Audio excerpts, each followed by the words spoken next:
अस्सलाम वालेकुम व्यूअर्स, मैं हूं आपका होस्ट अब्दुल बासित और हम आपको खुशामदीद कहते हैं अपने फेसबुक और YouTube channel corporate and tax council के अंदर। आज हम जो टॉपिक लेकर आए हैं वो ये है कि पाकिस्तान के अंदर प्रॉपर्टी की सेल और परचेज के अंदर कौन कौन से टैक्सेस इन्वॉल्व हैं और उनकी क्या परसेंटेज है। हमारे साथ मौजूद है शुएब शबीर और वो हमें बताएंगे इसके बारे में डिटेल। अस्सलाम वालेकुम शुएब, जी प्लीज़ हमें गाइड करें प्लीज़। जी जी व्यूवर्स, हम आपको बता रहे हैं कि पाकिस्तान में प्रॉपर्टी की सेल परचेज के ऊपर किस किस तरह के टैक्सेस एप्लीकेबल हैं।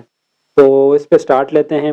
सबसे पहले हम आपको बता दें, सेलर के पॉइंट ऑफ व्यू से बात करते हैं। जो भी बंदा प्रॉपर्टी सेल कर रहा होगा वो अंडर सेक्शन 236C जो है, अगर फाइलर है तो 3% टैक्स पे करेगा और अगर नॉन फाइलर है तो 6% टैक्स पे करेगा। अक्सर लोगों के माइंड में ये होता है कि जो 236C का टैक्स पे हो रहा है ये कैपिटल गेन टैक्स है। हालांकि ये कैपिटल गेन टैक्स नहीं है, ये एडवांस टैक्स है और ये एडजस्टेबल होता है। जो भी आप फ़र्ज़ करें कोई प्रॉपर्टी सेल कर रहे हैं तो एट दैट ईयर एंड जो आपको गेन आएगा उसके अगेंस्ट ये सेट एडजस्ट ऑफ हो हो जाएगा, सकता है सेट ये। ऑफ हो सकता है।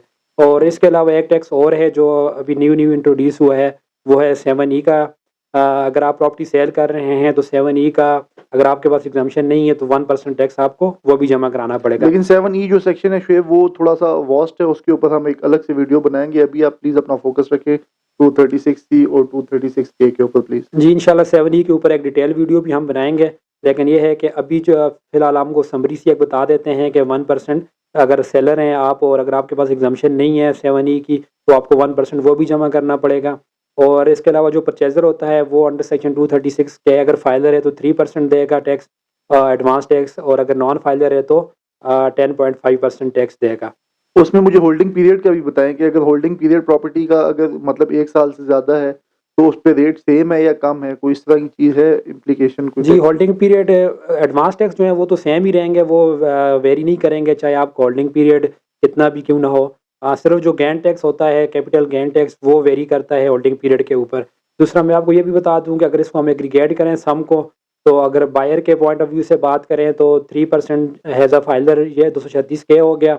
इसके अलावा अगर लोकल क्या कहते हैं गवर्नमेंट के टैक्सेस भी होते हैं और स्टैम्प ड्यूटीज़ भी होती हैं जो कि वेरी स्टार्ट होती हैं 2% से, और इस तरह डिफरेंट प्रोविंसेस में वो डिफरेंट होती हैं।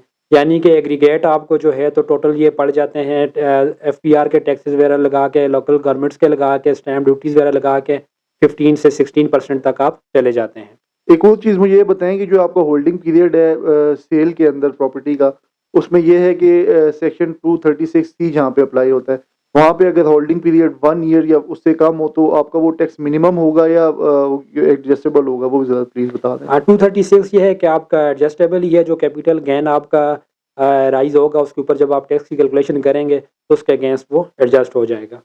इसमें एक और चीज़ आप मुझे बताएं कि इसमें टोटल जो एग्रीगेट है परसेंटेज फाइलर और नॉन फाइलर के लिए वो कितनी बन जाएगी, मतलब सेल के उसमें भी और परचेज के उसमें भी। जी व्यूअर्स, मैं आपको बताता चलूँ कि प्रॉपर्टी की सेल परचेज़ के केस में अगर फाइलर है तो ये तकरीबन 11 से 12% तक बन जाती है मुख्तलिफ तरह के टैक्सेस ऐड करके, और अगर आप नॉन फाइलर हैं तो यही परसेंटेज तकरीबन आपकी 22% तक चली जाती है। जी व्यूअर्स, मैं आपको बताता चलूँ कि अगर आप फाइलर होते हैं और प्रॉपर्टी की सेल परचेज़ कर रहे हैं तो तकरीबन आप अपना 10 to 12% जो है टैक्स सेव कर सकते हैं। अगर आप अपना टैक्स सेव करना चाहते हैं तो आप हमसे दिए गए नंबर पर रब्ता कर सकते हैं। इंशाल्लाह हम आपको जो है तो हेल्प करेंगे टैक्स सेविंग में। आप भी अपना 10 to 12% टैक्स सेव कर सकते हैं ईज़िली। हमारे चैनल को लाइक करें, सब्सक्राइब करें